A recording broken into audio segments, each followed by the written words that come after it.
This is Radio Brockley.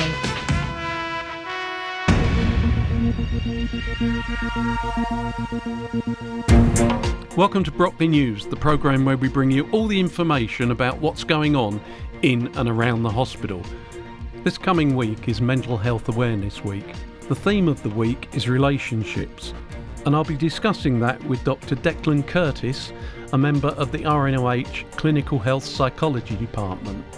Later on tonight, straight after this programme at 7:30, it's Bedside Bingo with Dave Rouch, and that's followed at 8 o'clock by more of your requests. So stay tuned to Radio Brockley, London's longest running hospital radio service, serving the RNOH since 1966, and currently the HBA Station of the Year. Ron Laver on Radio Brockley. Week commencing the 16th of May 2016 is Mental Health Awareness, and I've got in the studio today Dr. Declan Curtis from the psychology team here at the RNH. I wonder if first off you could just tell us something about the work of the psychology team here at the RNOH. Yeah, no problem. Our remit where I work is the Clinical Health Psychology Department, and we're primarily focused with chronic pain. So within that we deliver a 3-week inpatient pain management program. We do one of the programs here in the hospital and one of the programs in a hotel nearby, depending on how the level of function of each patient. If they're very high functioning, they can go to the hotel, but if they're functioning, if they need a bit more care, they stay in the hospital. So what would happen is patients will come to us for they'll be referred for the pain management program by their consultant, and they'll come to us for what's known as a pre-assessment. And if they're high functioning, we can see them in the hotel, and if their functioning isn't as good, we can see them in the hospital. Then it's the same program, it's the same everything. So our work would look at more when somebody has chronic pain in their life. They can experience a huge change, as one can imagine, and naturally that brings around a huge feelings of loss and of grief for how they used to live and perhaps an identity that they used to have. So our work happens at that level of emotion and helping patients come to terms with what's going on for them. Equally, we also have to help with behavioural changes that might have to happen, because I suppose we all kind of go through our lives and just do things without really thinking too much about them. But when you have a patient group who's used to doing things a certain way, they may need a lot of help around changing behaviours that were just so natural to them before, but now can be very painful for them, you know. So we also look at things in that respect. And in general, just helping people with their lives. And, you know, chronic pain is a facet of life, but it can really intrude on other aspects. And I guess our job as the psychology team, it's so hard to define at times because no two people are the same. But it's really just helping people get the most from the program and the most from their lives, really. Yeah, it's interesting. I understand fully now why we've got a psychology department, because we're an orthopaedic hospital, and you'd think, well, why do we need a psychology department? But you've just explained that very well. And I guess, yes, it must be, you don't think about that. People who have had a life-changing experience, that is very clear that they're perhaps going to need some help to get through that. But just the fact of people, for some people, the mere fact of coming into hospital, and quite often in this hospital over a long period and being away from their environment, I guess that's something you see a lot of. It's for us. It's a daily occurrence, even though each case is different in its own way, you know. But you're absolutely correct in saying that. When patients come in to especially in an orthopaedic hospital, it seems as though it tends to be fairly, you know, surgical or whatever else it is, but the background of that is a person's life changes dramatically at times, and not always for the better, unfortunately. And they can have natural, as we all would have, natural fears and apprehensions, and whatever goes with it. And I think that one of the real strengths of RNOH now is that recognition that it isn't just a kind of one size fits all, that there is an MDT approach where you have physios, OTs, consultants, psychologists, therapy technicians, nursing staff, and everybody is involved in the care of a patient. That if one person is somehow missing or whatever else, that affects the care of a patient, that affects their ability to recover and everything else. And I guess that psychology is just another cog in that, Is there an element also of the families? Because it clearly has a big knock on some of these, what some of the patients are in here for. And do you encompass the families in your work? Do you bring them in as well? We encompass them insofar as how much the patient wants to talk about families. We don't deal directly with families. What we do offer is, in the pain management programs that we offer, we have a family group. So I think it's in the second week, patients are allowed to bring in family or friends or sometimes their employers, and they sit down and they have a chat with us about, we talk them through the program first of all and what's going on in the program, and it just gives them an opportunity first of all to ask questions, because it's a strange old thing that we all have, but we never listen to our own family. That's why we should never get a driving lesson from family. And it can be very different for a family to come in and experience, because they can often think, you're going on a pain management program for 3 weeks, we'll see you in 3 weeks and you'll be better. But actually, when they come in, they see the reality of the rehabilitation that goes on, the work that goes on, and they're in a much better place then to support an individual. Because the thing about family members is they always have the best of intentions, They always have the best of intentions. We can often misread that, but they're just doing their best with what they know how to do. And a family group that we run, as I said, in that second week, gives them an opportunity to actually maybe reevaluate how they help, reevaluate what it is that is needed here, and how to go forward. And it just brings them into the issue a bit more, When you've got a loved one that's had a life-changing accident, what you want to do for them, what your natural instincts say, I've got to cover them in love, but it might not necessarily be what the patient actually needs, isn't it? And it sounds like the fact that you bring the families in and give them that sort of insight, that must be very useful in itself. It's hugely important, Ron, to be honest. I know this even from my own family and everything else. Whenever something goes wrong, we want to fix it. We don't like to see those closest to us in any pain, be it emotional or physical. And we have found that when they come in, they just have a better understanding of the journey that a patient is going through. And we're in Mental Health Awareness Week this week, and I think one of the key things that we all need to be aware of is that sometimes life is difficult. And we can try and change things and fix things for others, again with the best of intentions. But what I find is that patients who often come to see us in the psychology team are glad just to vent, not to be judged, not for somebody to try and fix it. They just want to say, look, I'm having a really, really difficult time. And that in itself can be hugely, it can be very healing for a patient, actually, to just have that to admit openly that things are very difficult at the moment, But as you rightly said, that as family, our natural instinct is to just say, how can I make this better? And sometimes we can't do that. No. You want to take it away, don't you? You do, exactly. And that's exactly. You just can't do that in certain circumstances. Yeah. But there are clearly things you can do. 100%, yeah. And that's where you come in. Yeah. You mentioned Mental Awareness Week there, and the theme of this year's mental awareness is in fact relationships, which is, I guess, exactly what you've been talking about, the relationship of the patient with its family, and I guess with the nursing staff as well. You have to talk to patients about, look, these people are here to help you. Don't fight them. Is there an element of that as well?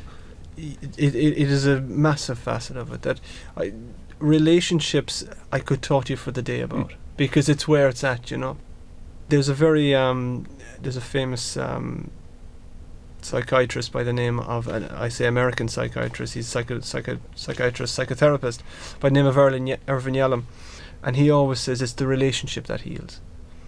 That, unless you have a good relationship with your patient, particularly in psychology now I'm talking about, then nothing is, unless you have that, nothing gets done. Because it's the relationship that creates the safety for them to go to places that they may not go normally. Does that make sense? Yeah. And that can be done not just as a psychologist. That can be done with a nurse, that can be done with a physio, that can be done with a consultant.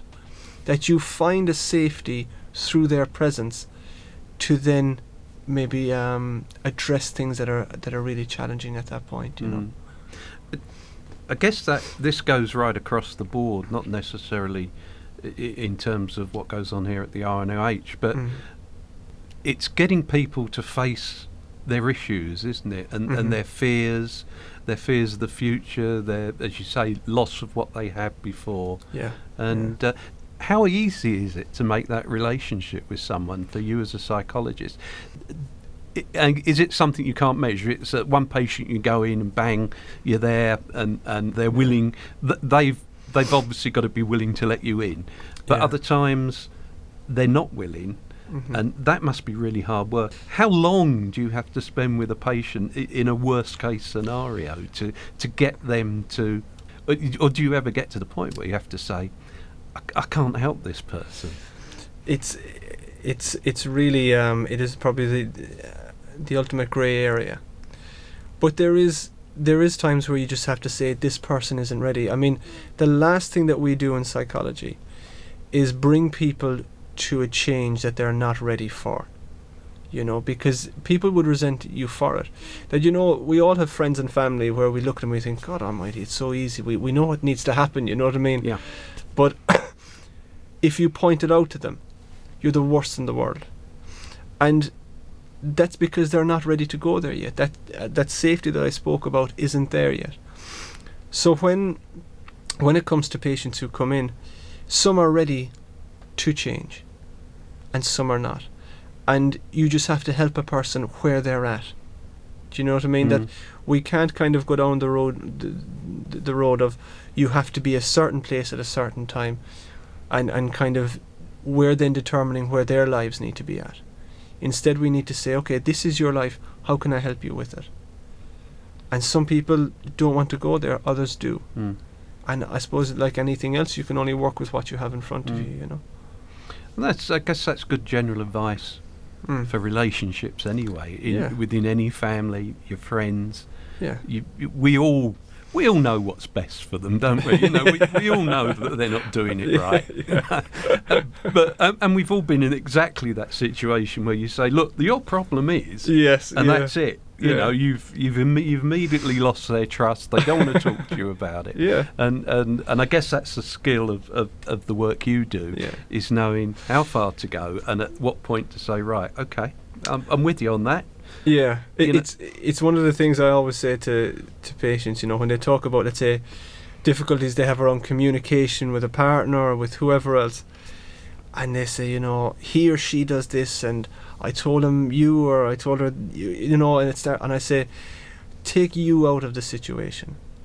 Just focus on yourself, because the second you say, you annoy me, or you frustrate me, or you don't understand, the other person gets defensive straight away and kind of goes, okay, yeah, well, you're no bag of fruit to live with, and it just becomes well, you're bad because of this, well, you're bad because of that. Yeah. Whereas when we bring it back to ourselves and say something like, I feel very angry that I've made all of these changes and I feel as though I don't have your support. That's a much less threatening statement. Or, I feel very lost at the moment. I don't want you to try and fix it. I just want you to listen to me.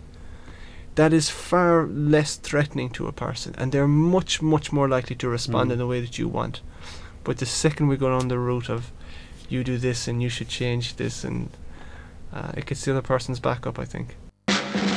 This is Radio Brockley.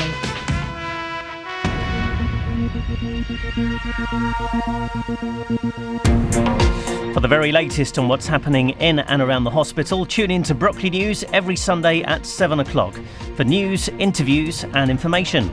You can also tune in to Brockley News Extra Mondays to Fridays at midday and Monday evenings at 8 o'clock for another chance to hear some of our recent interviews.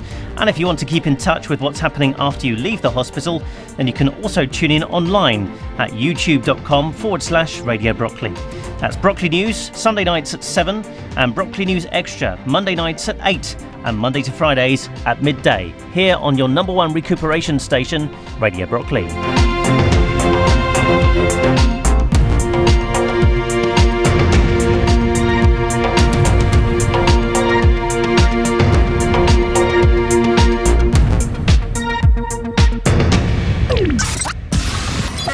Radio Brockley, officially London's number one hospital radio station.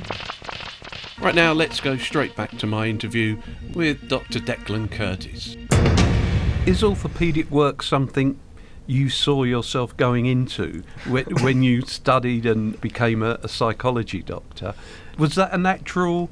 Let me put it another way. How did you find yourself at the RNOH? That's a very good question, yeah. I was actually, when I qualified, I was in that conundrum that I think a lot of people find themselves in, whereby you're applying for jobs and they say, we need people with experience. And of course you're thinking, well, if you give me the job, I'll have the experience, you know? Yeah. I always wanted to work in health. That was always my aim. But I actually got offered work in a pain management unit in the northeast of England, up in Durham and Bishop Auckland. And I did it because it was a job and it was experience, but I quickly found that I really took to the work, you know, because whatever the health complaint is, you're still dealing with people, and that's what I love to do, you know. And funnily enough, I had intentions of emigrating to Canada, and I decided to leave the job above, and I spoke with the clinical lead consultant Andy Lucas.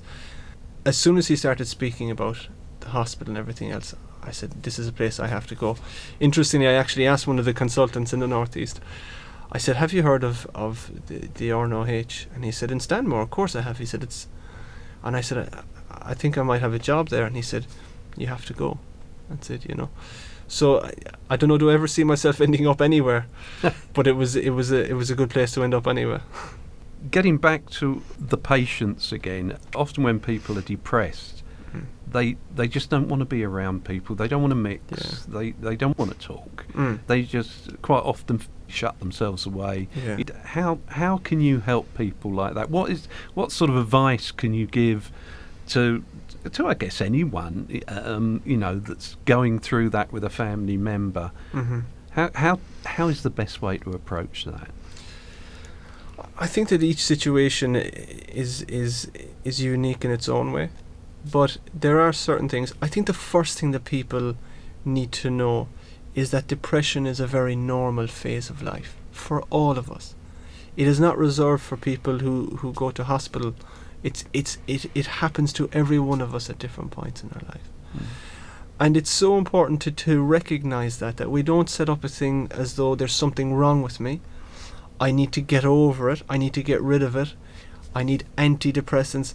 There has to be a recognition that depression is actually part of life.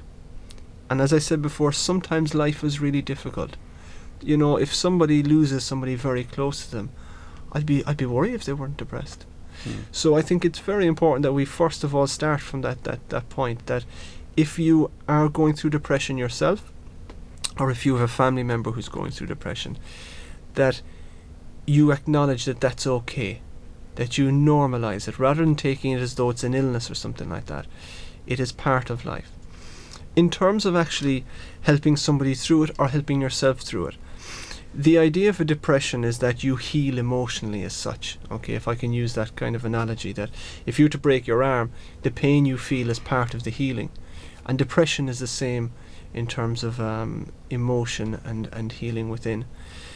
And I think it's very important that in order for that healing to take place, that we respect what's going on, that if we need some time away from people, we take it. but it can get to a point whereby we need to re-engage as well. I also think that when we do retreat back, it's important to really look at what's going on. That what is this depression about?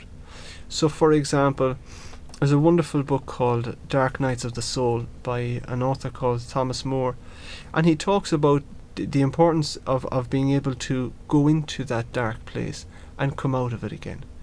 That it is there, whether you want it to be there or not, it is, and it's very important for us to be able to go into it, be creative while we're in it. So, obviously you're a very big music fan. How many of the great artists have wrote amazing songs in the darkest of their times? And that extends to artists who paint, who write poetry. Now, you may not be on the world stage of songwriting or whatever else it is, but you can still be creative within it. And you can express the hurt that you're going through. And that's very, very important for patients and family members to allow people to express. And when I said earlier on, the patient or the relationship is crucial to create a safety, that safety allows the patient to express themselves fully. And that's really where the healing comes in, you know. That's a really interesting point you just brought up, because you often hear people say, and this piece of music or this painting, this book was written during one of his darkest periods. Yes, and that's really interesting, that to connect that with the creative, and I guess that's part of the going through phase for an artist. Paint a picture and get it all out. For a songwriter, write it all down on a song. Yes. There needs to be some sort of outlet for it. Exactly. There needs to be an avenue for expression, and you know, as I say, we may not all be songwriters, but we can all find a way to express it. It's amazing actually how many patients I'd meet, and for example, they'd be going through a tough old time, and I might say, I want you to write a letter to your body as it is now.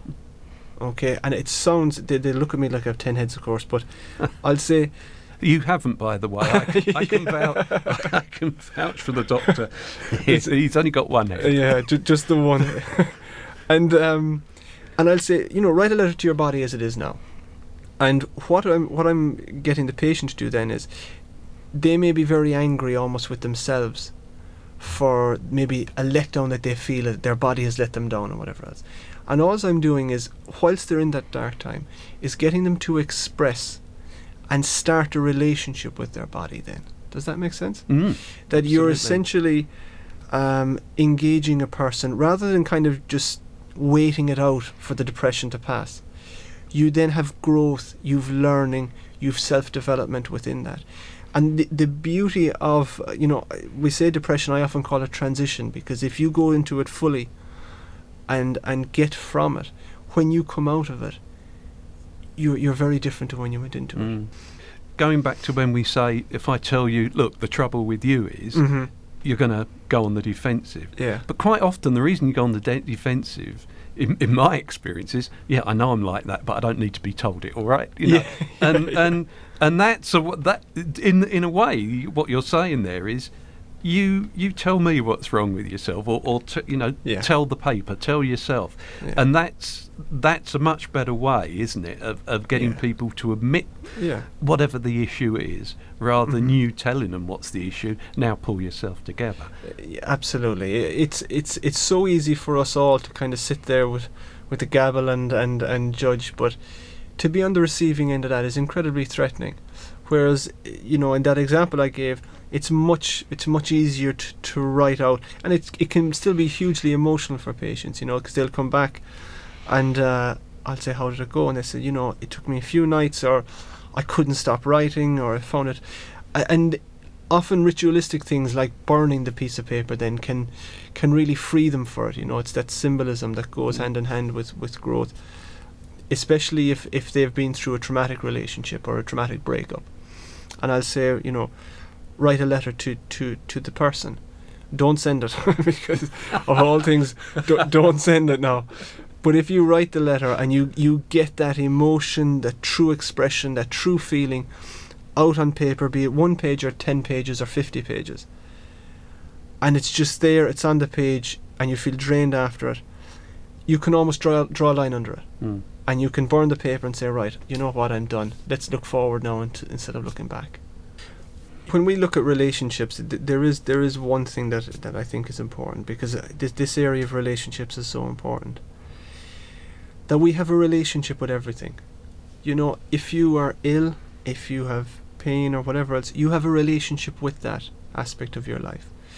And your relationship might be very fractured with that. So for example, again, when patients come in, I talk about, I give the analogy of when we were at school, you know, and you were inside in a classroom and there was always one kid who didn't, let's say, get on very well with the teachers, right?